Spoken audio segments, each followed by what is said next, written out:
There's something about a bridal brunch that feels like a performance, a parade of pastels, pearls, and forced laughter that's more about social standing than actual celebration. This one was no different.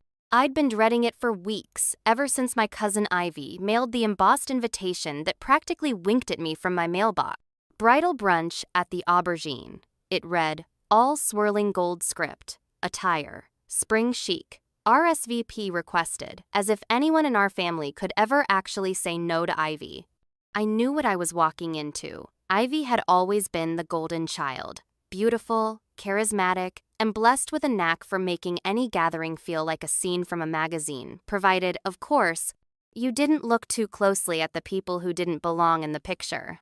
I'd learned to stay on the edges at family events, occupying the seat closest to the kitchen or, better yet, helping with the cleanup so no one asked too many questions about my life. But this time, there was no hiding. The brunch was the centerpiece of Ivy's pre-wedding festivitica, way to show off her new circle of friends, her expensive taste, and the wedding registry that was more fantasy than necessity.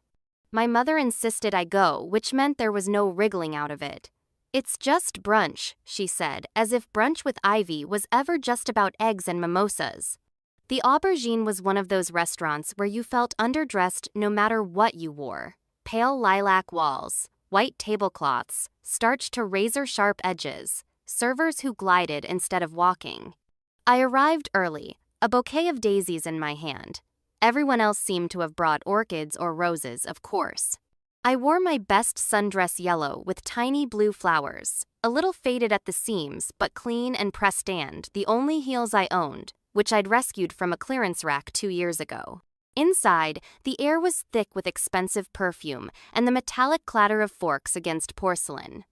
Ivy was already at the head of the table, surrounded by bridesmaids in perfectly coordinated pastel dresses. She looked like something from a bridal magazine, hair swept up in a soft chignon, makeup dewy and perfect, her laughter just a little too loud. As I approached, her eyes flicked over my dress, and her smile tightened by a millimeter. But she greeted me with the same careful warmth she used on elderly relatives and distant acquaintances. "Hey, you made it," she trilled, pulling me in for an air kiss. "Oh, these are just darling." She plucked the daisies from my hand, then passed them off to a server without looking. "Come, sit, we're just about to order." I slid into the empty seat at the far end of the table. Conversation swirled around me honeymoon plans, bridal fittings, high school memories that somehow always involved Ivy at the center of the story. Every so often, one of the bridesmaids would ask me something perfunctory. "How's work? Am I seeing anyone? Do I like living in that part of town?" Each answer felt like a confession. My job was fine, but nothing impressive. No, I wasn't seeing anyone cue sympathetic looks. Yes, my apartment was small, but it had a rooftop view I loved, polite nods, followed by swift topic changes. Brunch arrived in waves.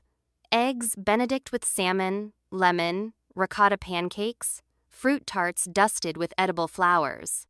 I picked at my plate, listening as Ivy described her wedding plans in excruciating detail-tasting menus. Live string quartet, monogram napkins. Her friends fawned over everything, and I began to shrink into my chair, wishing I could disappear.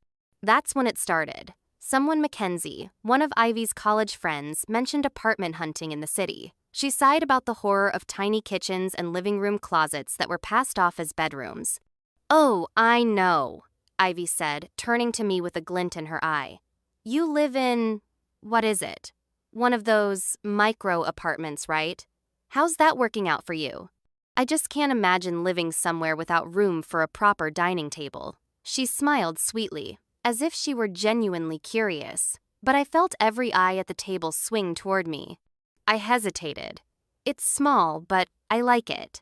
The rooftop view is beautiful." There was a titter of laughter. Ivy leaned in, lowering her voice just enough to be overheard by everyone. "Oh, right, the famous rooftop. Is that the one you showed us on FaceTime? Where you could see, what was it, the laundromat in the back of the pizza place." Another round of laughter. Louder this time. Mackenzie grinned. "At least you have outdoor space, right? That's so urban." I tried to laugh it off. "It's not much, but it's home." But Ivy wasn't done. Well, I hope you're not planning on having too many people over for the bachelorette. We wouldn't all fit, unless you want us to pile up on the roof like pigeons. Her voice was syrupy, her smile wide, but the words landed with a thud. My cheeks burned. I felt every insecurity I'd ever had about my placets. Cracked tiles, the thrift store couch, the way the pipes rattled in winter suddenly exposed and magnified. The conversation moved on, but I felt pinned to my chair, the odd one out, the punchline to a joke I hadn't even heard the setup for. The brunch stretched on. Toasts were made, gifts were opened, monogrammed towels, custom champagne flutes, a silk robe for the honeymoon.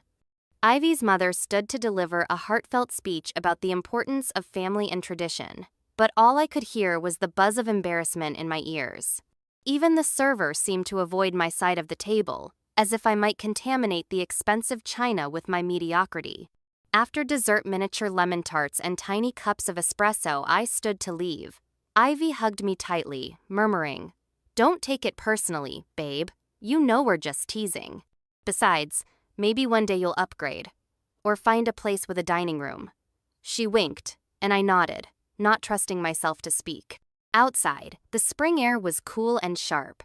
I walked to the subway in my too tight shoes, replaying the brunch in my mind. I thought of my rooftop, the way the sun set behind the water tower, the city lights winking on one by one. I'd always loved that view, loved the space I'd made my own, but now it felt smallless, a home, and more a reminder of everything I hadn't achieved. By the time I reached my apartment, my phone buzzed with messages. Photos from the brunch, Ivy's "thanks for coming" group text, a dozen tiny digital reminders of where I stood in the family hierarchy. I scrolled through them, my humiliation souring into something else, spark of anger, a stubborn flicker of pride. I looked around my apartment at the plants on my windowsill, the mismatched mugs, the battered bookshelf crowded with memories. I thought about the rooftop, about the way the city looked at night, about the times I'd brought friends up there and watched their faces light up in awe. Maybe my place was small, maybe I didn't have a dining room, or a monogrammed robe, or a registry full of gifts. But I had something, none of them deed of view, that belonged to me, a space I'd made beautiful in my own way. And suddenly, I knew exactly what I wanted to do. Ivy's brunch lived in my mind long after the taste of lemon tart and espresso faded. For days, it replayed in flashbulb moments, her laughter sharp and shining, like glass, Mackenzie's raised eyebrow as she pronounced my rooftop urban, the heat in my cheeks as every set of eyes landed on me. Humiliation is funny that way. It clings to the small hours, showing up when you're doing the dishes or lying awake at 2 a.m. It hides in texts and group photos, in the echo of a voice saying, "just teasing," when you know they mean it. I spent the evening after the brunch curled on my thrift store couch, turning those moments over and over, looking for cracks in their certainty. The city outside my window was alive, windows flickering, sirens humming in the distance, life going on in a million directions. I thought of Ivy's world marble countertops, penthouse parties, a bridal registry that looked like the wish list of a minor royal. I wondered if she'd ever had to scrub rust stains from her sink, or lived in a place where you could hear the neighbors' arguments through the walls. My apartment had never felt smaller. I stared at the cracked tile near the stove, the scuffed floorboards, the bookcase sagging under too many secondhand novels. I remembered the way Ivy's friends whispered urban, tiny, quaint, as if I'd chosen this life because I'd run out of options. The shame burned, sticky and hot. I wanted to shrink, to fade out of the group chat, to erase myself from the edges of Ivy's perfect pastel world.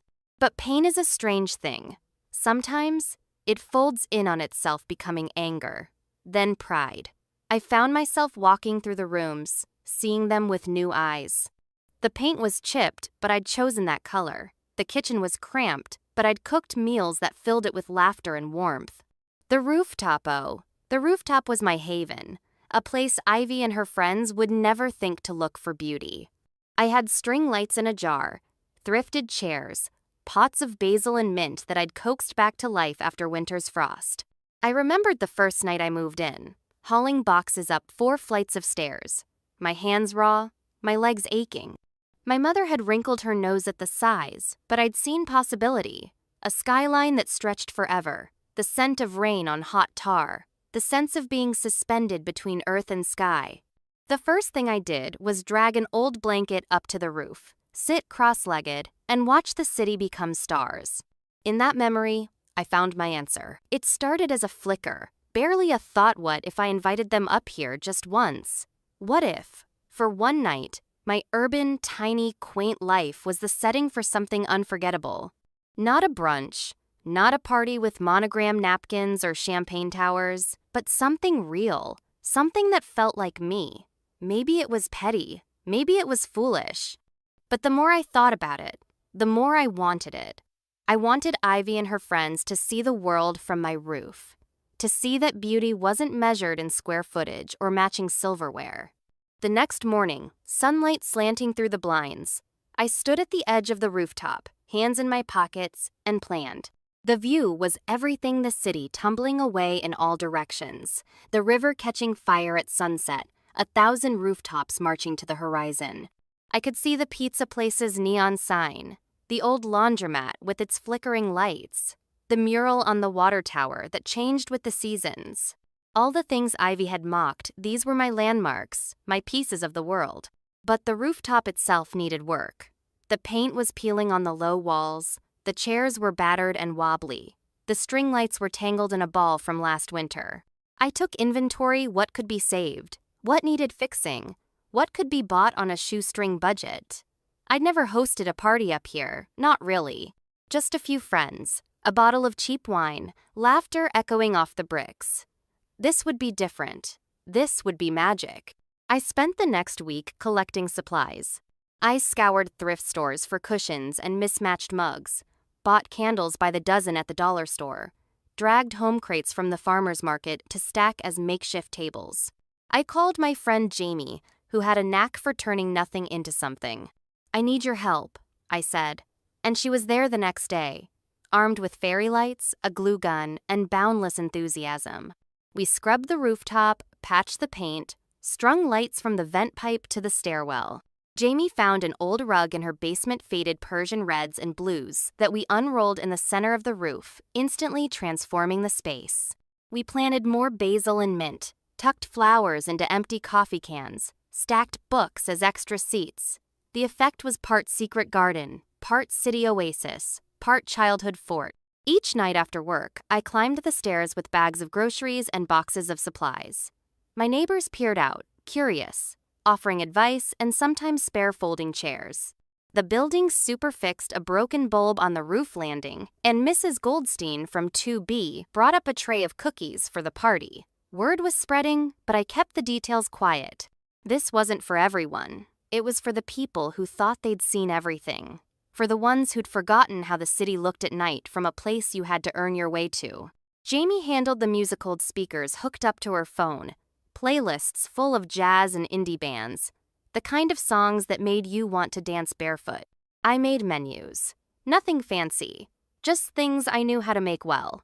Homemade flatbreads, lemony hummus, caprese skewers with tomatoes from the window box, mini cheesecakes in recycled jars. The kitchen was a chaos of flour and laughter, Jamie narrating with mock drama. If only Ivy could see us now. Quick, hide the cracked mug before she arrives. We planned the after-party for the night of Ivy's bachelorette dinner, knowing she and her friends would be dressed to the nines, bored of country clubs and exclusive bars. I told Jamie, let's keep it casual. No RSVPs, no monogrammed anything. If people want to come, they'll find us. She nodded, eyes shining with mischief. Let's show them what city magic really looks like. In the quiet moments, though, doubt crept in. What if no one came? What if Ivy laughed again? This time in front of everyone I cared about. I cleaned the apartment obsessively, rearranged the cushions on the roof, retied the lights for the 10th time. I thought about sending a text to Ivy and Olive Branch or a challenge. I wasn't sure. In the end, I settled for a group message. After the dinner, come up to the roof. Bring a jacket. Sunset's supposed to be amazing. Jamie and I worked into the night, our laughter carrying across the rooftops, our hands sticky with melted candle wax and tomato juice. The city below was a river of lights, washing away my nerves. I realized, standing at the edge, that I didn't care if Ivy was impressed. This wasn't about her, not really. It was about reclaiming the part of myself I'd given away, piece by piece, every time I let someone else's opinion shrink my world. The day of the party dawned clear and bright, the city washed clean by a morning storm. I baked flatbreads, chopped herbs, arranged cheese and fruit on battered platters. Jamie set up the speakers, checked the lights, fussed over the rug until it lay perfectly flat. We filled glass jars with wildflowers, lit candles in every corner, and hauled extra blankets up the stairs. As the sun began to set, the rooftop glowed gold light pooling on the bricks, fairy lights twinkling against the deepening blue. The city stretched away, a patchwork of windows and water, the kind of view that made you believe anything was possible. I stood in the center of it all, barefoot on the old rug, heart pounding, and waited. Slowly, the guests began to arrive first. Jamie's friends from work, then a couple from the building, then Lila and her boyfriend, who'd left Ivy's dinner early, bored by the endless toasts. They gushed over the view, snapped photos for Instagram, declared the food unreal and the vibe next level. Someone started a dance, someone else grabbed a guitar. For the first time since the brunch, I felt tall. I felt seen. And then, as the city lights flared and the rooftop filled with laughter, I heard the elevator door clang open, footsteps on the stairs. Ivy's voice, half doubtful, half curious, floated up from the landing. "Is this the after party? You've got to be kidding me." I smiled, walking to greet her, ready to show her a side of the city and of myself she'd never imagined. There's a magic to the moments right before a party when everything is set, but nothing has happened yet. It's the hush of expectation, the low thrum of possibility, a fragile hope that maybe, just this once, the night will go exactly as you dreamed. On my rooftop, as the sun sank lower and the fairy lights flickered to life, I let myself savor it. My world, for one breathless instant, felt perfect. Jamie was the first to break the spell, slipping behind me as I fussed over the arrangement of the cheese platter. "You know they're coming, right?" she whispered. Ivy can't resist a party, especially one she thinks she's too good for. I laughed, nervous and giddy. I'm not doing this for her. I'm doing it for me. "Sure," Jamie said with a wink, "but admit it, you want her to be impressed." Maybe I did. Maybe I wanted her to see the city the way I did, to stand at the edge of the world and feel the wind in her hair, to realize that beauty can come from unlikely places. But mostly, I wanted to reclaim the narrative. I wanted everyone who'd laughed at my micro apartment to see what I'd built above Eda's sanctuary in the sky, strung together with hope, stubbornness, and a dash of wild imagination. People started to drift in. Friends from work, neighbors, a couple of distant cousins who'd slipped away from Ivy's stuffy dinner as soon as the speeches started. The first thing they all did was gasp at the view skyline ablaze with sunset, bridges laced with traffic, the river catching every last drop of gold. Someone turned on Jamie's playlist, and music floated up, soft and welcoming, as laughter began to fill the space. We weren't trying for luxury. There was no champagne tower, no catered hors d'oeuvres. Instead, there were mismatched cushions and thrifted mugs, platters of homemade snacks, pitchers of sangria and lemonade, bowls of cherries and little cakes in jam jars. Everything was bright and mismatched, imperfect but utterly alive. Guests took off their shoes, wrapped up in blankets, and swapped stories about their worst apartments and wildest nights in the city. As the after-party grew, so did the sense that something was different tonight. People who barely knew each other struck up conversations about books, travel, favorite city corners. Someone grabbed Jamie's old guitar and strummed a tune, drawing laughter and a spontaneous sing-along. When the breeze picked up, we wrapped the chill out of the air with thrifted shawls and the shared heat of too many bodies, all jammed together on the old Persian rug. At first, I worried about the noise. I worried about the food running out, about the lights flickering, about someone, maybe Ivy, showing up and rolling her eyes at our cobbled-together fun. But as the night settled in and the city's hum mingled with our own, I let go of those worries. Every smile, every compliment, Every new friendship forged on my tiny rooftop was another stitch in the tapestry I'd been quietly weaving, a world where I finally belonged. Then, just as Jamie started pouring another round of sangria, a hush fell over the group.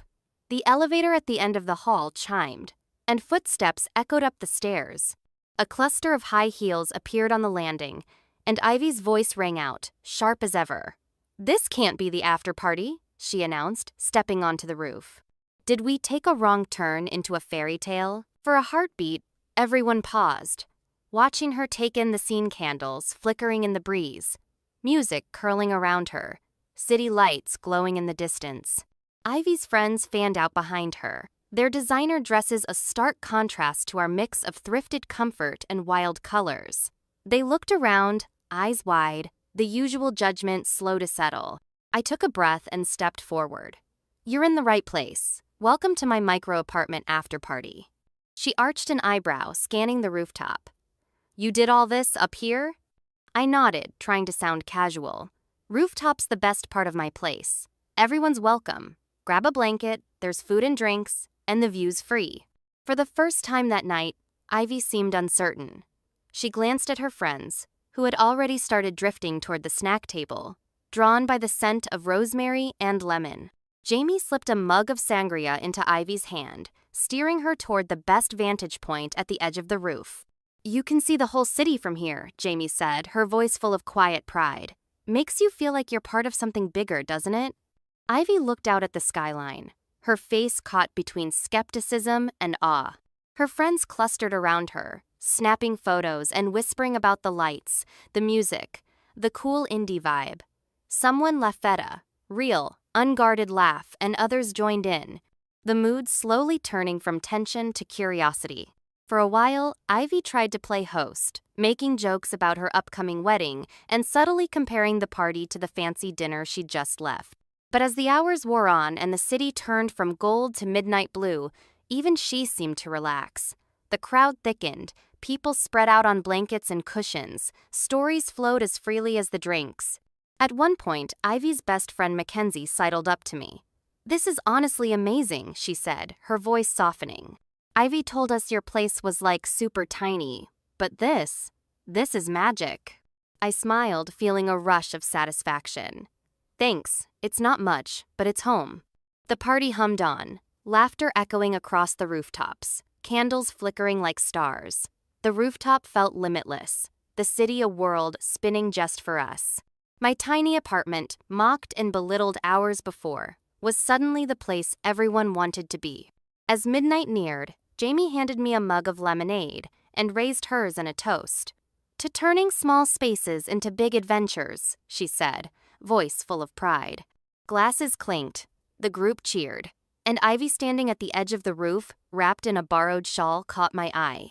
There was something different in her expression now. Not mockery, not pity, something closer to wonder, or maybe respect. For the first time in years, I felt more than just tolerated. I felt seen. I felt powerful. And as I watched Ivy scan the rooftop at the wildflowers, the city lights, the friends gathered in messy, joyful harmony, I realized the best revenge isn't always loud or cruel. Sometimes it's as simple as showing the world the beauty you see every day and letting it speak for itself. There's a strange power in watching people fall in love with a place you've always cherished in secret.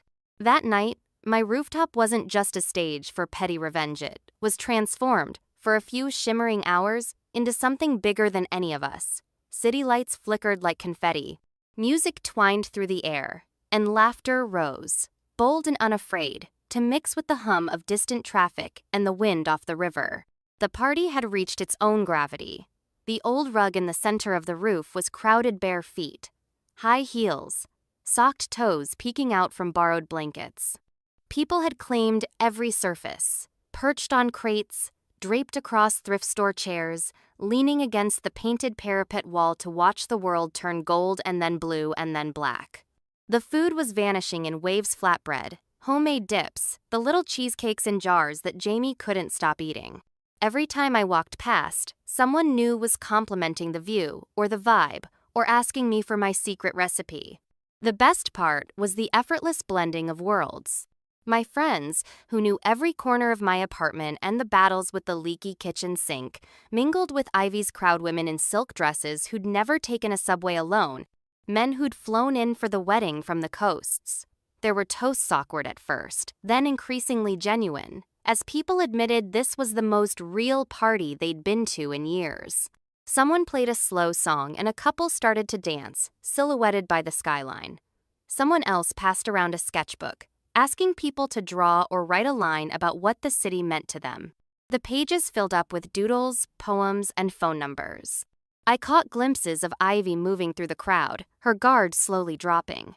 She started out stiff and aloof, making jokes about the pizza place's neon sign and the cracked paint on the roof walls. But as the night deepened, something in her softened. She borrowed a thrifted shawl from Jamie, wrapped herself in it, and joined a group, watching the bridge lights blink on.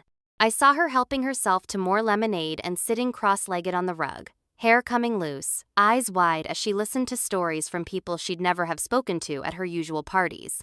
More than once, I caught her just looking. At the city, at the people, at me. As the moon climbed higher, the vibe shifted from party to something almost sacred, a gathering of souls sharing a secret above the chaos of the city. The air was cool and sweet, carrying the scent of basil and mint from the planters, a little bit of candle smoke, and someone's perfume. Even the noise from below the honk of horns, the chatter of a late-night crowd became background music, a reminder that here, just for tonight, we existed in our own universe. At some point, Ivy's friend Mackenzie raised a toast.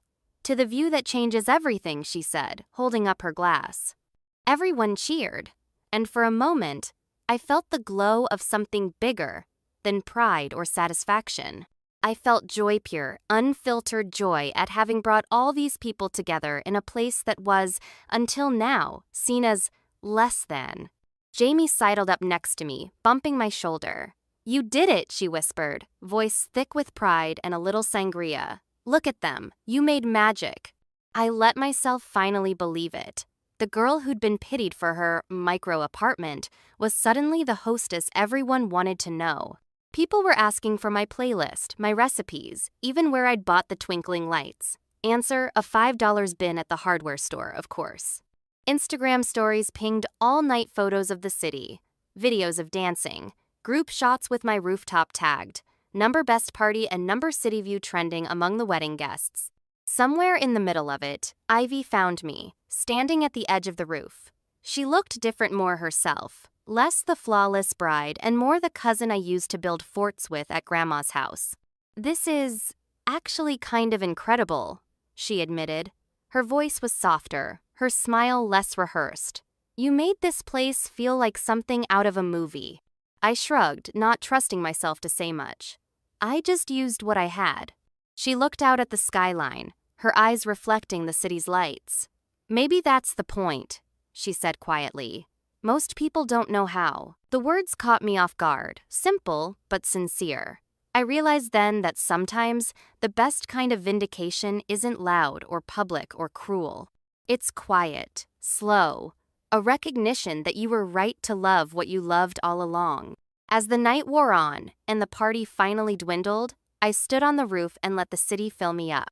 I listened to the last echoes of laughter, the soft goodbyes, the promises to come back for the next party. Jamie hugged me tight. "You turned the joke around," she whispered. "They'll never look at this place the same way again." I looked out over the rooftops, the city stretching away, alive and waiting. For the first time, I didn't feel small. I felt infinite,